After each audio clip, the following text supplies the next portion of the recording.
Mixing classic Disney art style with horror has created a beautiful story that brought me to tears, but it's yet another Switch 1 game that might as well just be for Switch 2. Let us dive into this wondrous little adventure that looks like it came right out of the Disney vault. Here is my review of Bye Sweet Carole for the Nintendo Switch and backwards compatible with Nintendo Switch 2. The story follows Lana, a young bullied guest at the Bunny Hall orphanage. After her friend Carole goes missing, Lana suspects far more than a runaway and searches for her, somehow getting transformed into a rabbit and fleeing from the menacing Mr. Tin that seems to command the darkness itself, turning Lana's search for a friend into a race for survival. The story here is nothing short of fantastic. It plays like an old Disney animated movie from its visual presentation, how the credits roll during the intro, all the way to how the story unfolds. Lana is bullied and abused by the people around her, but told she is secretly a princess from the kingdom of Carole. Imagine classic Disney mixed with horror elements. But the real strength of the story is the finale. When you get to the ending chapters and start uncovering the real story, things get crazy. I went from enjoying a cute little Disney-esque horror tale to being in tears throughout the entire final chapter. It's a good story for most of it, but the end is incredible.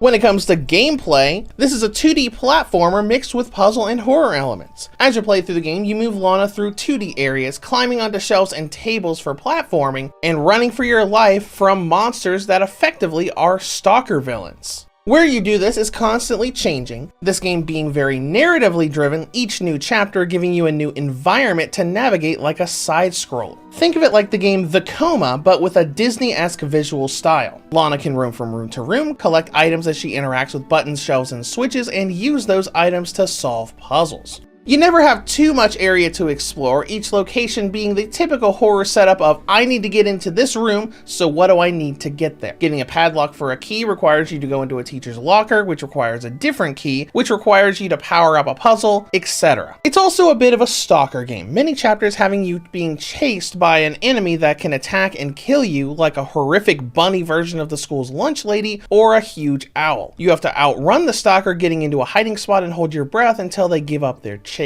It's not a really difficult system as they barely even patrol the halls. They normally stick to one room and stay there unless you make too much noise and come to where you're running or knocking over dishes and pots in the environments, something you can easily do intentionally to get them to swap rooms. Most of the actual chase sequences are scripted versus them randomly finding you. The unique aspect of navigation is that Lana can transform between human and rabbit forms. The rabbit can jump to higher places, run faster from stalkers, and fit in tighter spots. It's a nice system as the game is always throwing you for a loop, like a chapter where you can only use the rabbit form, or having a secondary character to create puzzles where you need to constantly swap rooms and hit switches to open up a path for Lana to escape from. As a horror game, I wouldn't call it incredibly scary. A lot of it are scripted jump scares that happen as the stalker chases you right after you get an item you need. Though I will admit that a couple of the library jump scares are pretty good, and the mine area is legitimately creepy with you constantly keeping lanterns lit with tar monsters trying to attack you. Moving on to content and length, it is a decently lengthy adventure. I only used a guide for a couple areas where I got stuck on a puzzle, and I managed to get through the whole game in a little over 10 hours total, much longer than I expected it to be. Now let's go into presentation, which is the greatest and worst asset of this game. Visually, Bye Sweet Carole has a beautiful art style. Everything from cutscenes to moving around the environments to the big cinematic scenes. Even the way the credits and title roll when you go through the intro makes it feel like an old classic Disney animated film. The downside is that the Switch version isn't very well optimized.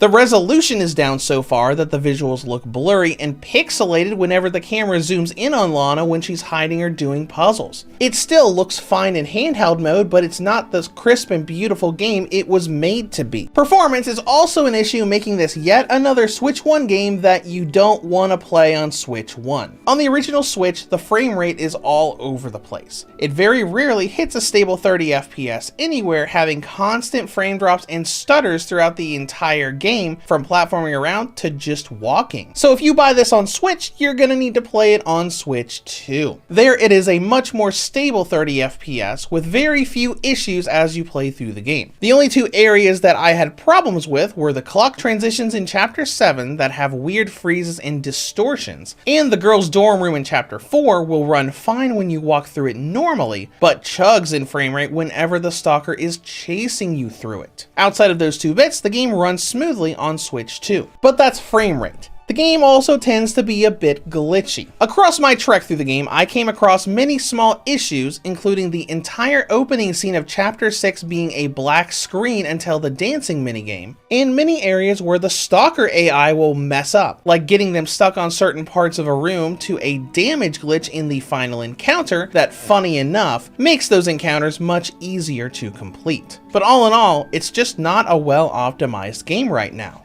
And that brings us to battery life. Bye Sweet Carole gives the original and light models a range of about 2 to 3.5 hours. The V2 and OLED models get a range of 5 to 6 hours, and the Nintendo Switch 2 gets 3 hours and 50 minutes. In conclusion, Bye Sweet Carole is a beautiful game that looks and feels like an old Disney film and has a story that will bring you to tears. Now, the downside, the Switch version looks a bit blurry, has poor performance on Switch 1, and still has a lot of glitches and bugs even on Switch 2. It's a great little platformer, but not well optimized for Switch. Reviews to go rates Bye Sweet Carole for the Nintendo Switch a 6 out of 10. If you're interested in more games on the Switch that'll make you cry, check out my review of Life is Strange Arcadia Bay Collection. And if you like the content, subscribe to the channel. I'll see you guys in the next one.